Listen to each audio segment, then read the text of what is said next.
Se você ignorar o que aconteceu no céu nos dias 6 e 7 de março de 2026, pode levar anos para perceber o que realmente começou ali. Isso não é uma frase dramática para chamar a atenção, é um fato astronômico claro e verificável. No dia 6 de março de 2026, Vênus saiu de Peixes e entrou em Áries. No dia seguinte, às 6 horas e 27 minutos da manhã, Vênus encontrou Netuno no primeiro grau de Áries, formando uma conjunção exata. Dois planetas no mesmo ponto matemático do céu, algo que não acontecia nesse signo há 165 anos.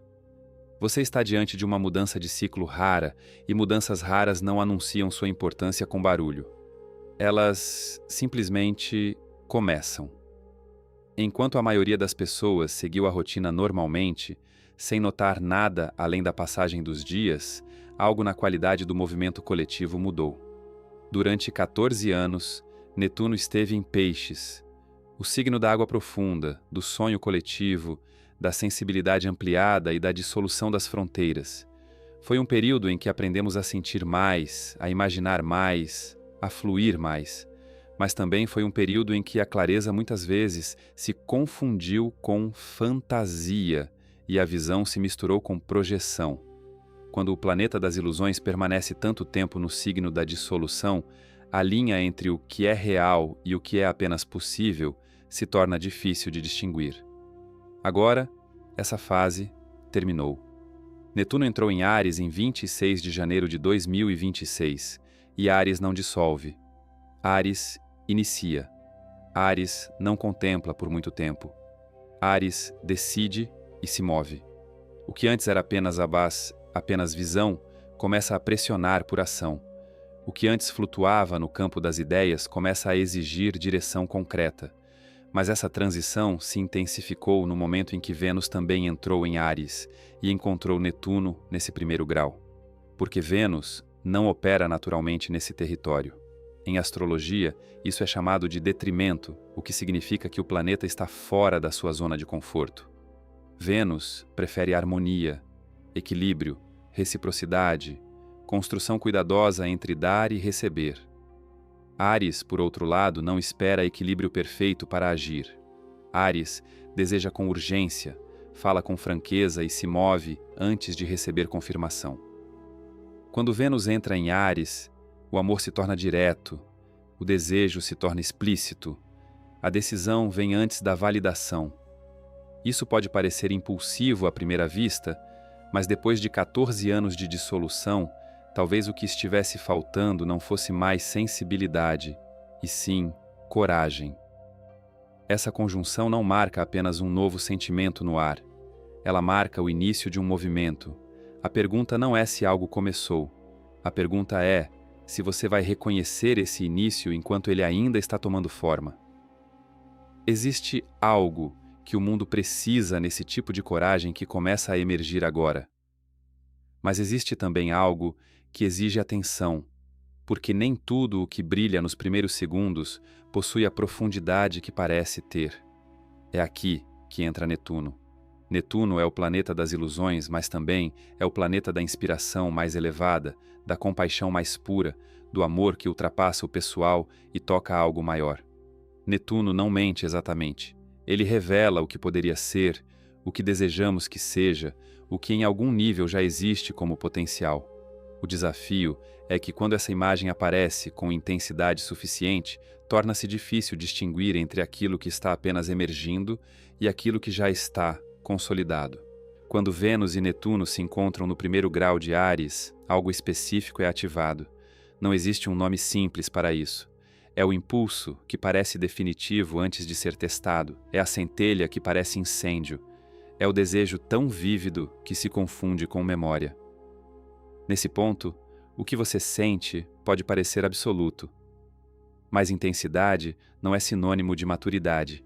E é exatamente por isso que esse momento pede discernimento.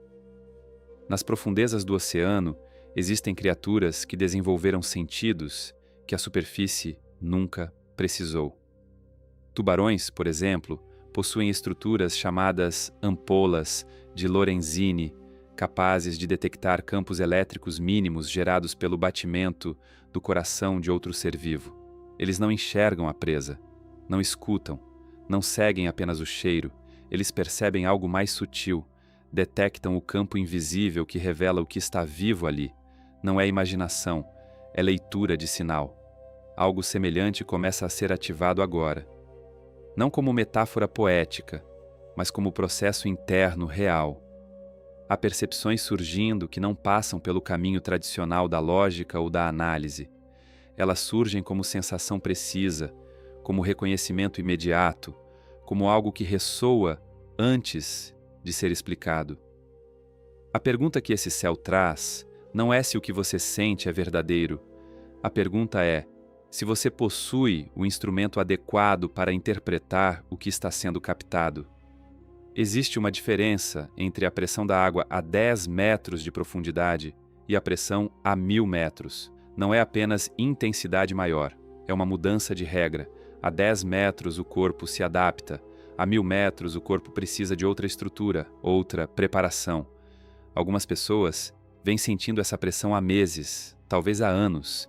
Não a pressão externa que todos veem, mas a pressão interna que surge quando algo em você cresceu além do espaço que sua vida atual comporta. Quando aquilo que você é já não cabe na forma que está vivendo, isso não é falha, é dado, é informação. Cartógrafos que estudam o fundo do oceano utilizam sondas de profundidade para medir com precisão onde o solo realmente está. Eles não estimam. Eles tocam o fundo. E quando tocaram, descobriram que o fundo não era plano. Havia montanhas, vales, estruturas complexas invisíveis da superfície. Sua geografia interna também não é plana. O que essa conjunção entre Vênus e Netuno no primeiro grau de Áries está fazendo é algo semelhante a lançar uma sonda. Ela desce e toca partes de você que estavam sem registro, sem nome, sem medida. Vênus ativa o desejo concreto, aquilo que tem direção e forma. Em Áries, esse desejo é imediato, direto, não espera validação. Netuno, por sua vez, ativa a ressonância. Não apenas o querer algo específico, mas a sensação de que algo vibra na mesma frequência que você. Quando esses dois princípios se encontram, desejo e ressonância se misturam. E é aí que o discernimento se torna essencial, porque nem todo impulso é ilusão, mas nem toda intensidade é destino. O que começou não é superficial, mas precisa ser lido com precisão. Existe um tipo de reconhecimento que não passa pela razão. Ele chega antes da explicação, antes da análise, antes mesmo de você conseguir organizar em palavras o que está acontecendo. Quando Vênus e Netuno se encontram, desejo e ressonância se misturam nesse ponto exato, e é exatamente aí que está a beleza deste momento e também o seu risco, porque a ressonância pode ser genuína. Pode ser o sinal de que aquilo que você sente corresponde a algo real, algo que está vibrando do outro lado do campo. Assim como os receptores no focinho de um tubarão não inventam o campo elétrico que detectam, eles registram. O batimento está acontecendo. A presença está ali. O sinal é verdadeiro. Mas existe outra possibilidade. Em determinadas condições, quando o ambiente está alterado, quando a composição muda, os mesmos receptores podem responder a variações que não correspondem a nenhuma presa real. O instrumento é preciso, o mecanismo funciona, mas o entorno pode gerar leituras que não têm equivalência concreta. É exatamente esse o espelho que Vênus, conjunta a Netuno, coloca diante de você. Não para gerar medo, para gerar maturidade. Há algo que você está sentindo nesses dias. Pode ser uma pessoa, pode ser uma decisão, pode ser uma direção que se tornou mais clara, mais urgente, mais intensa depois de 6 de março. A pergunta que este céu levanta não é se isso é verdadeiro ou falso. A pergunta é: qual é a origem do sinal? Quando cartógrafos encontram uma zona em branco em um mapa, eles não a preenchem com suposição. Eles não projetam desejo. Eles descem, medem, tocam o fundo real antes de traçar qualquer linha definitiva. É isso que este período pede de você. Não imobilidade, não hesitação eterna. Áries não permite paralisia. Áries move. Áries inicia. E essa força é legítima, ela é necessária. é o que Netuno, em Áries, está inaugurando no planeta. Uma era em que sonhos deixam de ser contemplação e passam a exigir ação. O que este momento exige é algo mais refinado do que simplesmente agir ou esperar. Ele pede que você diferencie urgência, baseada em medo, de urgência, baseada em maturidade. Pede que você reconheça a diferença entre preencher rapidamente uma zona em branco com qualquer coisa e avançar depois de ter medido a profundidade real. E é exatamente aqui que a maioria das pessoas se perde. Elas sentem o impulso, sentem a ativação, sentem que algo mudou, mas não têm um instrumento para medir a própria profundidade. Confundem intensidade com direção, confundem urgência com verdade, e acabam preenchendo a zona em branco com a primeira resposta disponível, apenas para aliviar a tensão. Diferenciar medo de maturidade exige método, exige estrutura interna, porque sem um mapa próprio qualquer corrente parece destino. É por isso que o livro Seu Eu Superior se torna estratégico neste momento. Ele não foi criado para alimentar entusiasmo passageiro. Foi estruturado para ensinar exatamente como desenvolver esse instrumento interno de leitura, como medir antes de agir, como distinguir entre impulso reativo e movimento alinhado, como reorganizar identidade, foco e comportamento para que a direção escolhida não seja fruto da ansiedade do momento, mas da profundidade real que você acabou de tocar. Quando você entende como alinhar mente, emoção e ação, a zona em branco deixa de ser um espaço de insegurança e passa a ser território consciente de expansão. Prosperidade financeira deixa de ser tentativa desesperada e passa a ser consequência de posicionamento interno claro. Relacionamentos deixam de ser busca por validação e passam a refletir coerência pessoal. Energia física e emocional deixam de ser dispersão e passam a ser sustentação. O período atual ativa o sistema, mas quem sustenta o mapa é você. O seu eu superior funciona como essa sonda que continua descendo depois que o primeiro reconhecimento acontece. Ele organiza sua consciência para que você avance com maturidade, não com pressa, para que o que nasceu como percepção não se perca na primeira oscilação externa. No primeiro comentário fixado, você encontra o acesso ao livro. Sentir que algo foi ativado é importante, mas desenvolver o instrumento que permite ler corretamente o que foi ativado é o que transforma essa fase em direção concreta. Netuno entrou em Áries em 26 de janeiro de 2026 e permanecerá ali até 2038. Isso não é um trânsito breve. É o início de uma era que se estende por mais de uma década. A última vez que Netuno esteve nesse signo foi entre 1861 e 1875, um período em que o mundo atravessou transformações estruturais profundas. O que parecia impossível tornou-se inevitável quando visão encontrou ação. Você está no primeiro grau dessa era, não no meio, não no final, no começo. E Vênus, o planeta que rege o que você valoriza e o que você deseja, foi o primeiro a cruzar esse limiar e tocar Netuno nesse novo território. Como se o cosmos tivesse escolhido iniciar essa fase não com um evento externo, mas com uma pergunta interna. O que você realmente ama? O que você realmente deseja? Não o que parece adequado, não o que foi aprendido, não o que mantém você dentro do mapa traçado por outras pessoas. Mas o que você quer quando remove a expectativa externa e sustenta a honestidade direta que Áries exige. Nas grandes profundezas oceânicas, existe um fenômeno curioso. Em determinados níveis, a pressão da água se torna tão uniforme que instrumentos convencionais perdem a capacidade de distinguir direção. Tudo pressiona com a mesma intensidade, norte e sul deixam de ser evidentes, e ainda assim, as criaturas que habitam essa profundidade não estão perdidas. Elas não dependem dos mesmos referenciais da superfície. Elas desenvolveram outro tipo de orientação, e é exatamente isso que começa a ser solicitado de você agora. As criaturas que vivem nas grandes profundezas não dependem de referências externas. Elas carregam o próprio sistema de orientação, um sistema interno desenvolvido ao longo de milhões de anos de adaptação. Você também carrega esse sistema, E o que este período está fazendo é reativá-lo, porque é possível que em algum momento você tenha começado a navegar usando o mapa de outra pessoa, o mapa que diz onde você deveria estar a esta altura da vida, o mapa que mede o valor de um desejo pela sua aceitação social antes de medir pela sua verdade interna. Esse mapa teve utilidade. Ele serviu para atravessar certas fases, mas chega um ponto em que a sonda que você lança já não coincide com o fundo real que está abaixo. A distância entre o mapa herdado e o território vivido começa a se tornar grande demais, e continuar navegando pelo primeiro passa a ser uma forma silenciosa de desorientação.